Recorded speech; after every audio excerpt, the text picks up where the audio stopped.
It is late summer in 1802. A flatboat loaded with goods floats slowly down the Ohio River.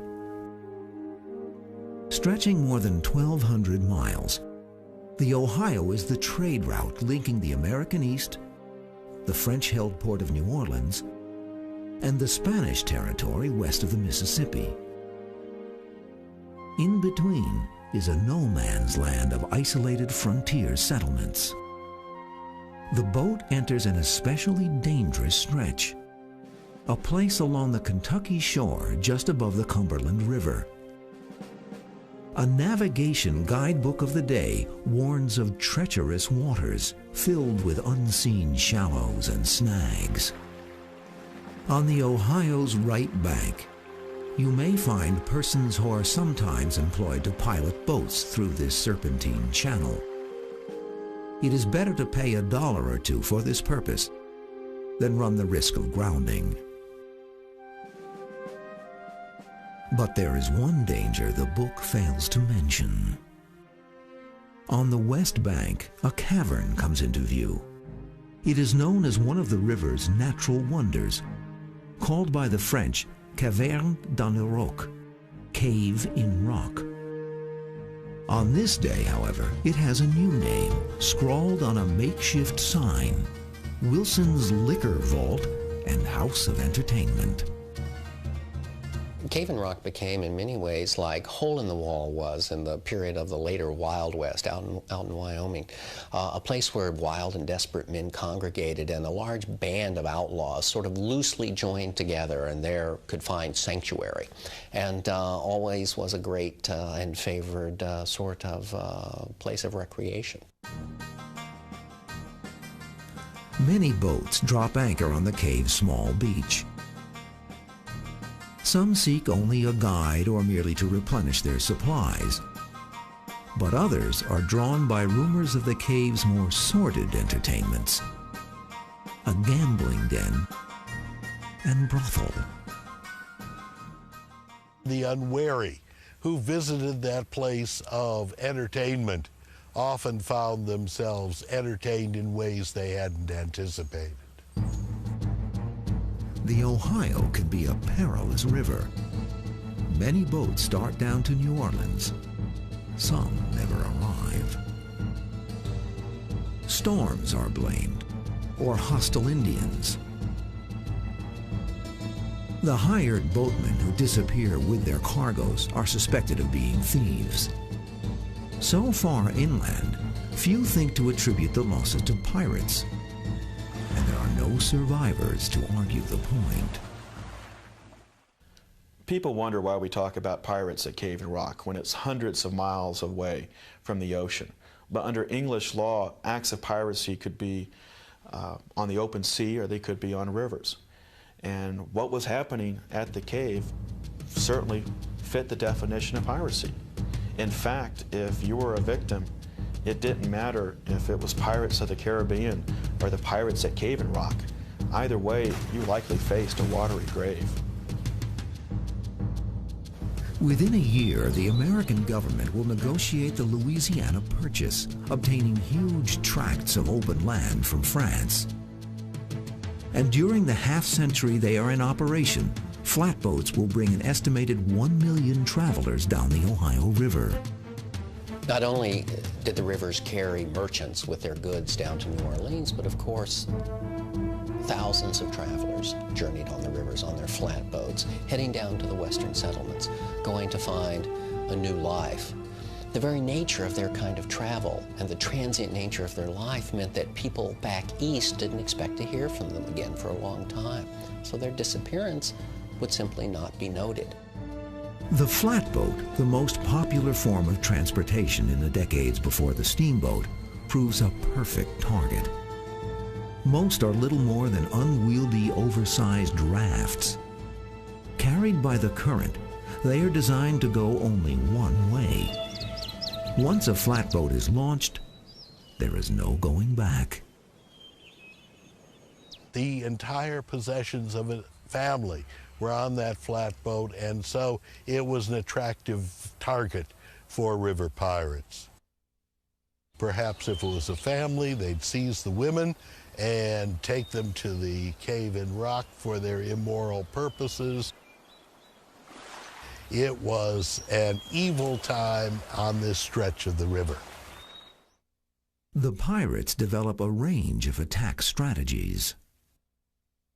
Sometimes they had their women out acting as victims of a flatboat accident, trying to lure people in to that area to help them, take them downriver.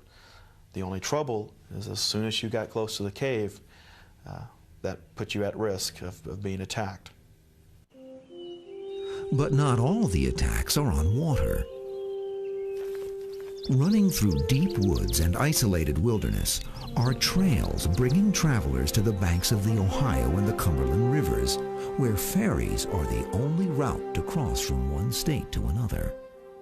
These people, of course, going into a new land, uneasy but still full of optimism, were perfect victims for the river pirates, who would come along, for instance, and offer to pilot them on the river, who would come along and offer to guide them and show them where the best lands were to stake out, who would befriend them and, of course, lead them to their dooms. For the pirates, it is an ideal situation. Most of the settlers, coming from the civilized East into the unsettled, isolated, and lawless West, are easy victims, unprepared and naive.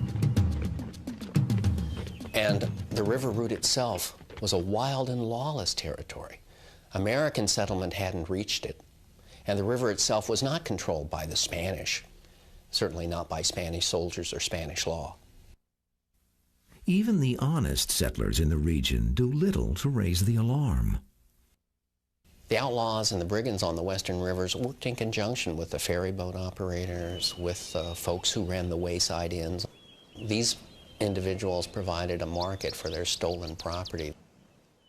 They were all in the business of making money off western transportation.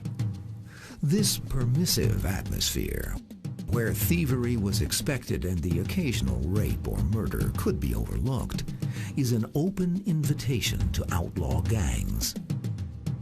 But with them will come an evil no one expects, and eventually no one can ignore. They are known as Big Harpe and Little Harpe. Born in Tennessee, they are said to be brothers or perhaps cousins. Although they may not share a family bloodline, they do share a kindred love of murder. During 1799, they will descend on western Kentucky, killing every unlucky traveler, settler, or woodsman who crosses their path. One man who counted up the known victims put the total at 39, but he admitted that there were probably more.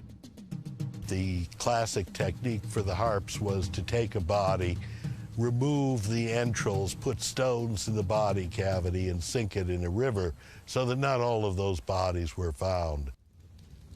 Years later, when a full account of the killings is finally published, the number of dead and the violence of the crimes provokes disbelief. One newspaper defends its story by writing, "The depravity and the bloodshed which marked the Harpes' existence are circumstances too strongly impressed upon the recollection to be contradicted at this date. It may be regretted that such monsters as the Harpes ever should have existed, but it is an uncontrovertible fact." Big Harpe, whose real name is Micaiah, and his brother Wiley start their criminal careers as petty rustlers and thieves, preying on their neighbors in isolated settlements in Kentucky and Tennessee. It is the American Revolution that gives them their first taste of killing. We think they may have been born in Scotland and immigrated as children with their parents. It was very pro-monarchy. What we do know is that the Harpes got their start fighting the Americans during the Revolutionary War in the 1780s. It is during this time that the brothers kidnap two women they refer to collectively as their wives. Then, in 1797, the daughter of a preacher joins them near Knoxville, Tennessee. Little Harpe legally marries her and takes her not on a honeymoon, but on a killing spree. They would be riding down the road and they would come across a traveler, or travelers would catch up to them. If it looked like someone who would have some money, or at that point if they needed some decent clothes, and the travelers had some better ones than what they had on, they would sneak up on them, they would give a silent signal to each other, and immediately attack, usually giving the victims no chance to react. The Harpes use their women, who are often pregnant or suckling an infant, to evoke pity. One Kentucky innkeeper witnesses a typically deadly encounter. While breakfast was preparing, the Harpes and their women came up. Their appearance denoted poverty, but with little regard to cleanliness. Squalid and miserable, they seemed objects of pity rather than fear, and their ferocious glances were attributed more to hunger than to guilty passion. The next morning, the Harpes leave in the company of their new benefactor. The charity of strangers was their undoing, because the Harpes were interested not only in the goods these people might have, but in the sheer pleasure of killing them. The discovery of the Good Samaritan's body raises a general alarm throughout western Kentucky. A rash of similar crimes is now linked to the Harpes. As the number of their murders escalated, and as they became more brazen, they became well known, and bands of citizens formed together and hunted them down. The Harpes escape, leaving their women to face arrest and trial. Released by a sympathetic jury, the women head straight back to their menfolk. They rendezvous at the one place they know will offer sanctuary, Cave in Rock. There, the Harpes take naturally to river piracy, joining the other outlaws in capturing flatboats. But even for their hardened criminal companions, the brothers prove too violent. After one of these raids, they had one survivor from the flatboat. And while the pirates were holding a party in the cave, the Harpes thought it would be fun to take the survivor up to the top of the bluff. They stripped him, tied him on a horse, blindfolded the horse, and ran the horse off the bluff so it would fall into the rocks in front of the cave. Now the pirates inside the cave heard their hoofbeats on the rock. They heard the guy screaming, and they heard the horse. They ran out to find out what was going on, only to see the horse and the rider plummet to their death right in front of them. The behavior of the Harpes was even beyond the bounds of what was expected from river pirates, and eventually the Harpes found it wise to move on. It is July of 1799. Now outcasts even among their own kind, the Harpes embark on a final killing frenzy. They head back toward Knoxville, kill several settlers, then a month later change direction and return to Kentucky. There, more killings take place. But the extent of the atrocities and the Harpes' involvement are not well publicized. The people from the Knoxville area, they know about the killings in the Knoxville area. And in different towns, there's different killings. Sometimes at that point, local people didn't realize that it was the Harpes. I've seen a couple of times where newspaper accounts blamed Indians for these massacres, yet based on accounts written later, we know that the Harpes were behind it. As the summer wanes in the Kentucky counties near the Ohio River, more than a dozen travelers and homesteaders are killed and mutilated.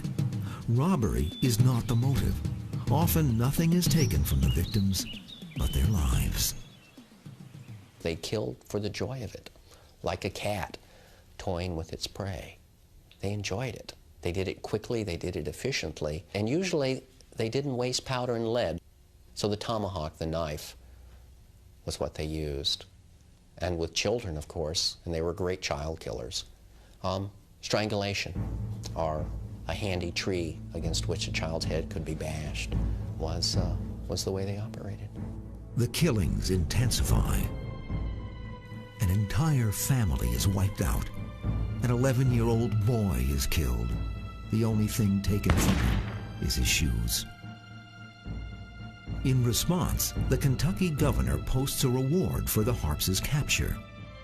Posses are mounted. The closer pursuit came, the more they escalated their crimes. And the more society tried to capture them, the more they returned to kill and kill and kill. In the midst of this bloodbath, there is one inexplicable lull. The Harpes encounter an old man named Tompkins living in an isolated cabin. Somehow they convinced this man that they, the Harpes, who had killed 37 people in the last 9 months, were 2 Methodist ministers going to their next revival. The man invites the 2 traveling ministers to a meager dinner. Because Tompkins has to apologize for the lack of meat in the stew, they start talking about the hunting in the area, and Tompkins has to admit that he's out of powder. So in an act of generosity, Big Harpe takes his powder horn and takes one of Tompkins' cups and fills it up and gives him some of his own powder. This single act of mercy comes back to haunt them. A posse riding through western Kentucky recruits Tompkins to identify the fugitives. Within 2 days, they catch up with the Harpes. Some of the posse members fired. One of the guys who fired needed a gun, so he borrowed Tompkins' gun, which was primed with the powder that Big Harpe had given him a couple days earlier. Big Harpe falls, shot through the spine by a bullet fired with his own powder. Little Harpe escapes, and the women surrender.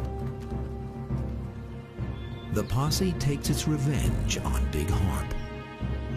They took Harpe's head, they put it in a saddlebag, and collected the women and headed back to the crossroads about 20 miles away. When they got there, they took his head, placed it in a fork of a tree, and for years, if not decades, that skull remained there. And throughout the 19th and early 20th century, that crossroads was always known as Harpe's Head, Kentucky. With the beheading of Big Harpe, settlers in 4 states breathe a sigh of relief. But the legacy of the river pirates is far from over. The outlaws of Cave and Rock are about to launch a new offensive. And somewhere in the Kentucky wilderness, Little Harpe still lurks. It is 1799. Big Harpe's head hangs at the crossroads as a warning to the region's outlaws. But the cavern known as Cave and Rock is a bustling center of increasing criminal activity. Overseeing the operation is one of the most cunning of river pirates, a man named Samuel Mason. It is Mason who forms the gang that will use the cave as a gambling den and bordello, and a front for making and passing counterfeit currency. Unlike the Harpes, who appeared to be mostly killers and psychopaths, Mason was an outlaw. He was in it for the money. So he wasn't as cruel as the Harpes, although many people still ended up dying at his hands. A former officer in the American Army during the Revolution, Mason is an educated man from a respectable Virginia family. His brothers are among the men recruited for the Lewis and Clark expedition, but Mason goes a different way. In the town of Red Banks, Kentucky, he becomes involved in a feud with the local constable. When the man is shot dead, Mason is the prime suspect. He seeks refuge in Cave and Rock, crossing the river into Illinois from Kentucky. In Kentucky, you have state government, you have county government, you have sheriffs, judges, militias that can turn into regulating companies that go after outlaws. Yet across the river, you have Illinois, which at this time is still the Northwest Territory, and the nearest county seat's over 120 miles away. There was no law, which made it was perfect for outlaws. Mason, one of the few outlaws who can read and write, soon becomes a leader of the local pirates. Over the next 5 years, he expands their activities to include robbing travelers on the overland trails. Once again, Mason uses a border, the Mississippi River, to his advantage. Mason and the river pirates used that very effectively. Spanish territory was just on the other side of the river. And indeed, there was no law on the river itself. So long as Mason carefully avoided committing any crime on Spanish territory, he knew he could simply escape across the river and get away from American authorities. Mason's favorite ploy is to surprise travelers while they are asleep or bathing, robbing them when they are most vulnerable.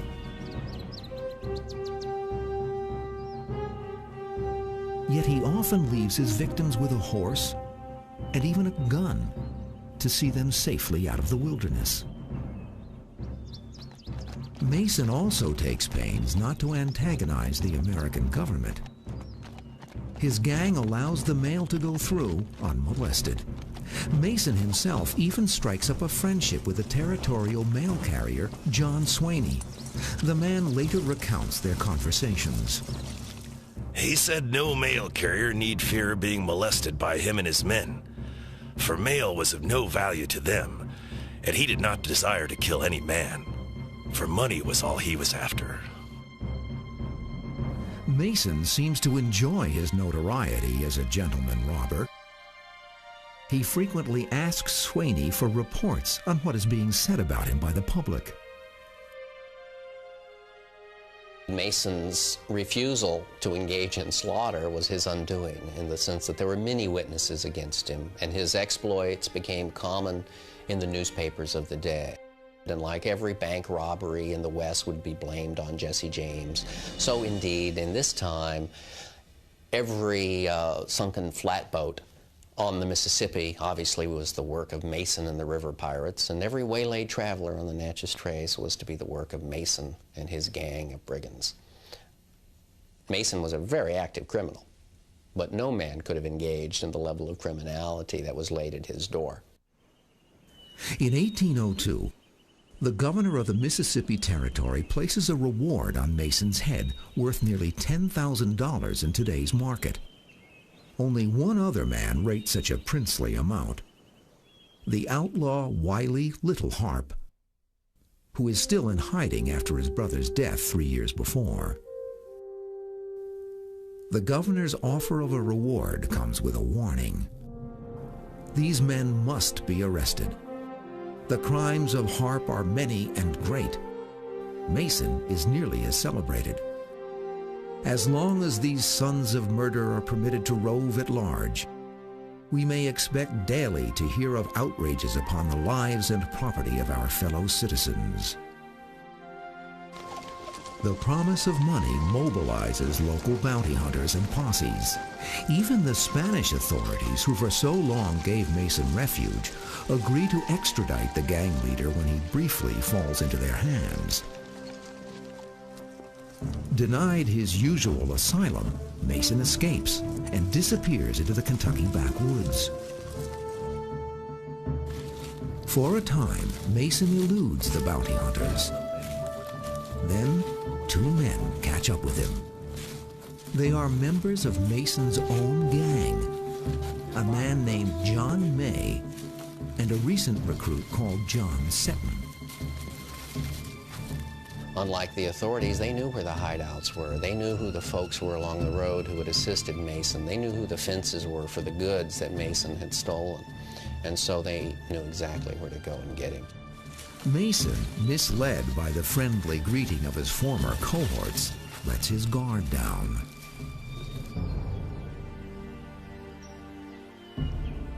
Like Big Harpe, Mason loses his head. May and Seton carry it back to Natchez to claim the reward. Their arrival creates a stir of excitement, as noted in the local press. The head of Mason was recognized by certain scars and peculiar marks.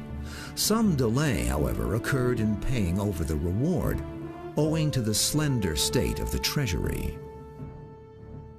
The delay proves deadly, as curious throngs turn out to view the head of the notorious outlaw and the men who captured him.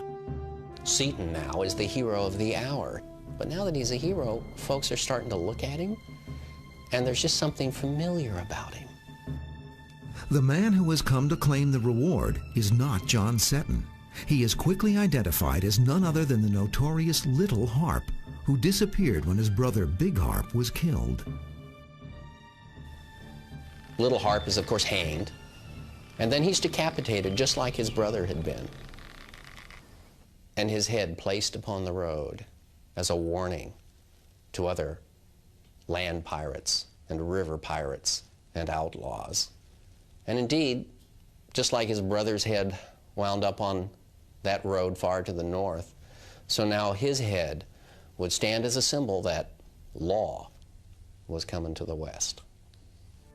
As the population grows and civilization moves west, piracy is forced underground. It is 1815.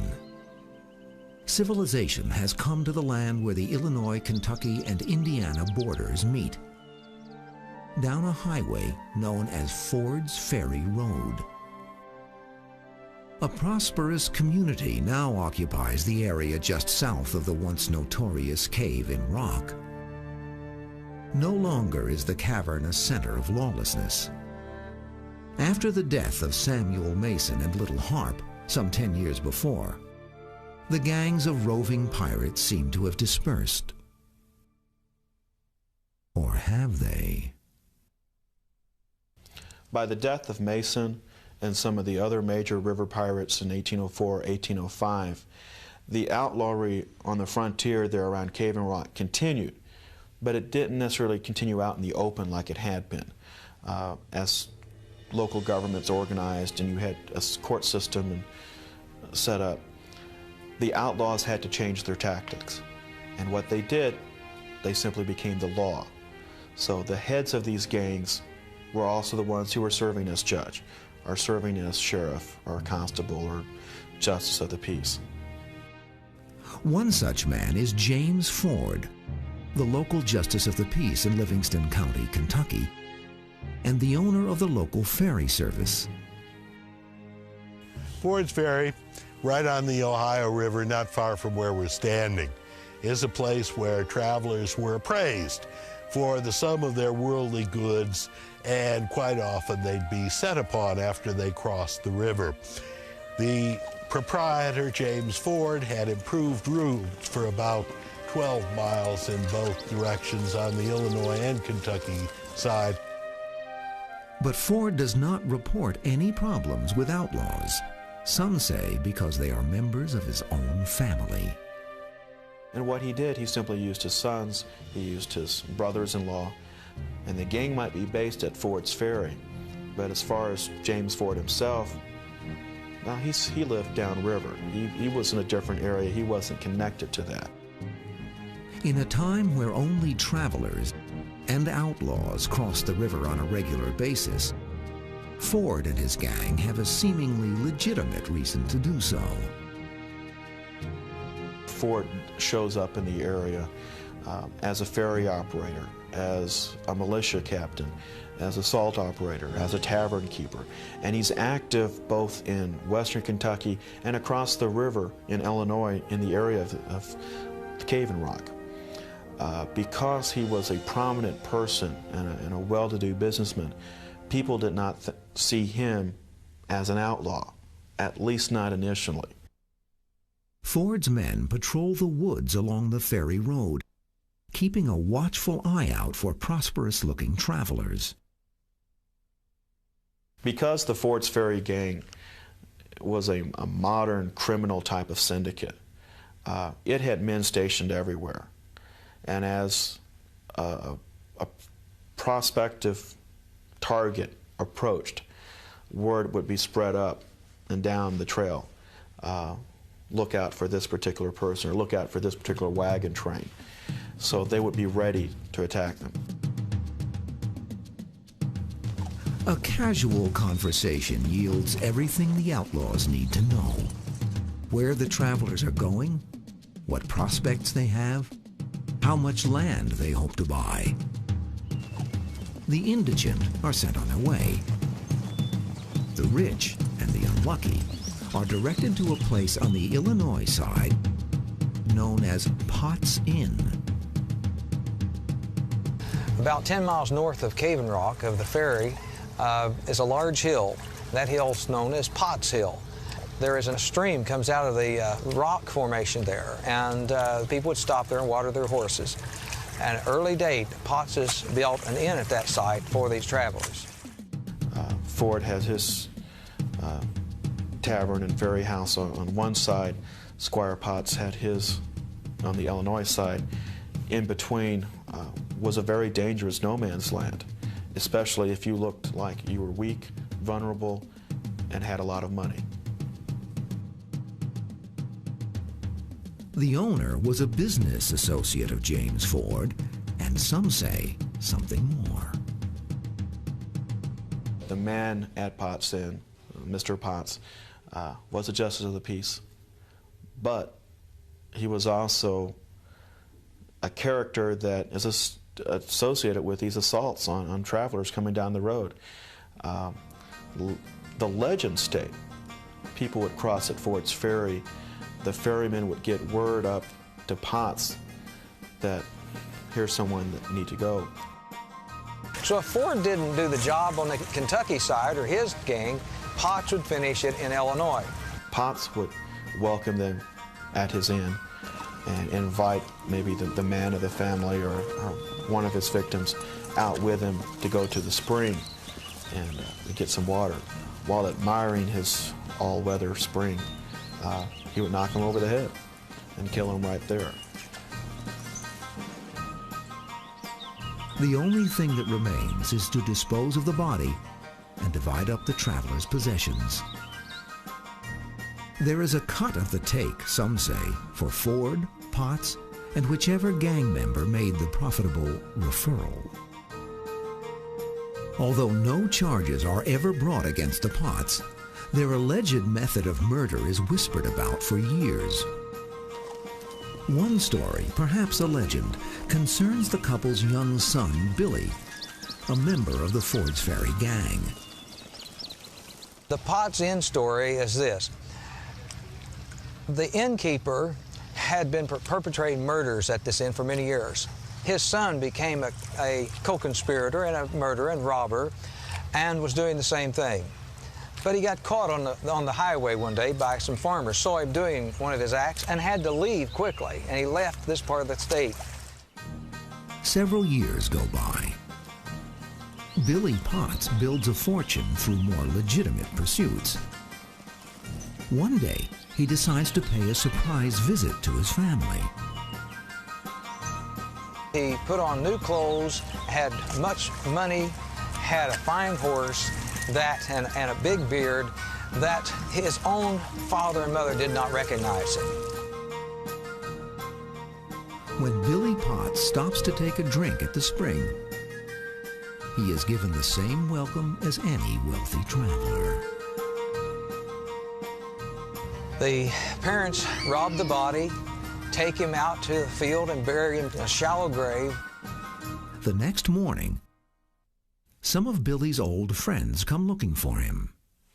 They said, we just saw him last night, and he was coming to pay a visit on you, and he dressed up with a large coat and had a big beard and a fine horse, and he was going to show you a lot of money. Have you seen him? And they then realized that it was their son. They ran to the grave, dug him up, and tore up his shirt, and there was a birthmark that they recognized as their son. And so they had supposedly murdered their own son. After about 13 years or more of research on this story, we still can't say absolutely who Billy was, if he really was, what happened to him, if Billy Sr. murdered his son, or what. And he disappears from the face of history, and we would like to know what happened to Billy. We don't know. One of the things that we do know is that there are a number of graves that we can still identify today in the immediate area of Potts Inn. Whether truth or fiction, the ironic death of Billy Potts is one of the last stories told in the saga of the river pirates. An era will soon come to an end. In the spring of 1811, a strange apparition appears on the Ohio River and slips past the denizens of Cave in Rock. It emits a pillar of smoke and moves at an extraordinary speed. It is the steamboat Orleans, the first steam-propelled boat to make the trip from Pittsburgh to New Orleans. For the moment, though, it is a curiosity. Steamboat technology will not come to the Ohio in full force until after 1816. But when it does, it changes everything. The speed of the steamboats makes them nearly impossible to attack.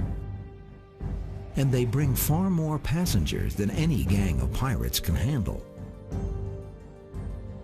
In addition, the Western territories are becoming civilized.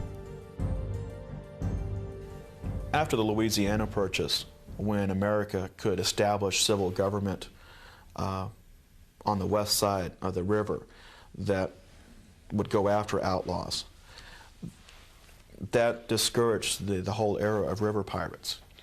Also at this time you had more civilization creep into the area, more churches, better law enforcement, smaller counties, which allowed local law enforcement to better cover the area. The Ford gang begins to disintegrate as the members start fighting among themselves. After a property dispute, Ford files a lawsuit against one of the gang's most senior members. The prospect of testifying makes the entire gang uneasy, and the case is settled out of court with a bullet. Ford's assassin is never found, and the leaderless gang drifts away. By 1818, travelers down the Ohio find Cave in Rock deserted. One observer describes the lonely sight in his journal. The wilderness appears to here retain its primeval solitude, its gloomy forests unbroken by the hand of man, penetrated only by the wandering hunter and the roaming savage. Billy Potts will go on to be immortalized in a popular ballad, and a marker still stands at the spring where he is said to have met his fate. The 3 Harpe wives who had returned to their menfolk so often are put on trial again and released. However, this time they follow a more respectable path. 2 of the wives remarry and cross the river to Illinois. The other settles down to a quiet spinsterhood on the Kentucky side. The heads of Big and Little Harpe and that of Samuel Mason, the gentleman robber, turn to dust along the now forgotten woodland paths. The Cave in Rock bandits will live again in the short story and classic 1941 film, The Devil and Daniel Webster, where the Harpes make a brief appearance as members of the Devil's Jury of the Damned. But perhaps their most appropriate legacy is the warning given to disobedient Kentucky children long into the 20th century. The Harpes will get you if you don't watch out. Today, a ferry still operates at the end of Ford's Ferry Road. now taking cars instead of victims between Kentucky and Cave and Rock, Illinois. The cave itself is thought by some to be haunted. A few brave souls who have spent the night there tell of hearing ghostly voices in the darkness. Are these the restless spirits of the infamous pirates, or of their countless unnamed victims? The answer may be reserved for those who make their way to Cave in Rock, not in pursuit of plunder, but in search of history.